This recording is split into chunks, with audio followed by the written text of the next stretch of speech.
嗨，大家好，我是 Leo。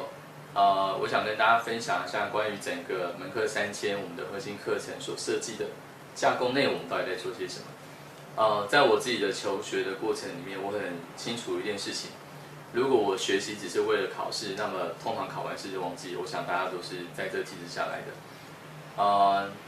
但是一个真正的学习，我讲的不是关于教育，一个真正的学习很重要的重点是我能不能学会一些东西来真正的解决一些问题。所以在我们设计这整个课程的时候，虽然我们一开始虽然是以创业为整个课程设计的架构，可是后来我跟我的伙伴有讨论到一件非常重要的事情，在整个 Maslow 的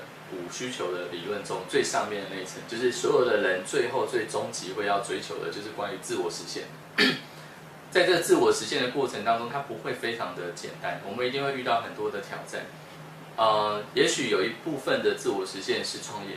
但是我后来发现，在整个创业的过程中，有很多我们所看到的、所学到的，它实际上可以用在很多生命的不同的层面上。好，所以这就是我们整个课程设计的一个很重要的初衷。这个课程上完之后，如何能够真的令到你的生命开始可以产生一些变化？力量不是在于课程本身，课程只是把你引进门，给你一些工具跟好的态度。所以我们在整个设计的过程里面，非常重视一件事情，叫做实作。好。而且我们的做法比较跟坊间不太一样，是我们会先让你在练习中，你开始实际上去参与，实际上去表现。结果呢，你会在结果产出之后，退后一步去看看你刚刚到底是如何参与在这个过程里面的。从这个反差的过程当中，我所谓的反差是，我可能一开始有预期，我可以有一个很好的表现，但是实际上当我实际在做的时候，会发现有一些落差。在这个落差当中，才可以真的去看到关于我自己的内在有什么东西是阻碍我的，关于我的过去我所知道的那些工具或知识，到底有什么东西可以是实际上用在这个所谓的创造结果的过程中的。当这些东西很明显的被浮现出来、被看到的时候，我们才能够从里面去截取一些关于自己接下来人生要往前进可以看到的一些很重要的东西。同时有一个很重要的，除了实作之外，还有一个东西是关于团队的。在很多人的学习过程中，都会觉得我只要把我自己的知识面给充足了，把我的技能力给增强了，好像我就可以所向无敌，搞定很多人生中的事情。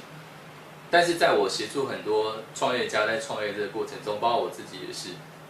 我开始发现到一件事：每个人的成长历程会是不断的往上。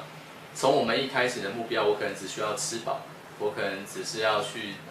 能够好好的睡一觉，开始到我希望可以考试可以分数很高，然后接下来我可能出了社会，我想要有很高的收入，接下来有可能我就要开始进到团队里面了，有可能开始我可能会有谈一段的恋爱，甚至我可能要步入婚姻，我开始要去扛的可能是关于一个部门的责任，一个家庭的责任，甚至一个公司的责任。在进到这样的状况的时候，只有一个人的能力好是没有用的。我们这个时候开始会需要团队，但是偏偏在过去的学校的所谓的教育里面，包括我自己玩了大概9年的社团，社团本身并没有一堂课教你如何带团队，如何创造团队，如何领导团队。这个东西却是依照我刚刚讲的例子，它团队反而是令到生命在中后段可以有一个很大成就，也就是我刚刚前面讲的。关于我自我实现的一个很重要的一个门槛，所以如何先把自己的内在的状态搞定，如何去塑造一个团队出来，这个会是整个门课3000核心课程我们所去创造，我们所要让各位去带走的一个工具跟礼物。所以这个也是我们所设计的范畴。如果你对这个课程的设计的内容你是有好奇的，或者是你刚好现在对于所谓的团队的带领跟创造跟领导，你也有遇到一些瓶颈，那非常欢迎你来跟我们的伙伴们一起来询问一些问题。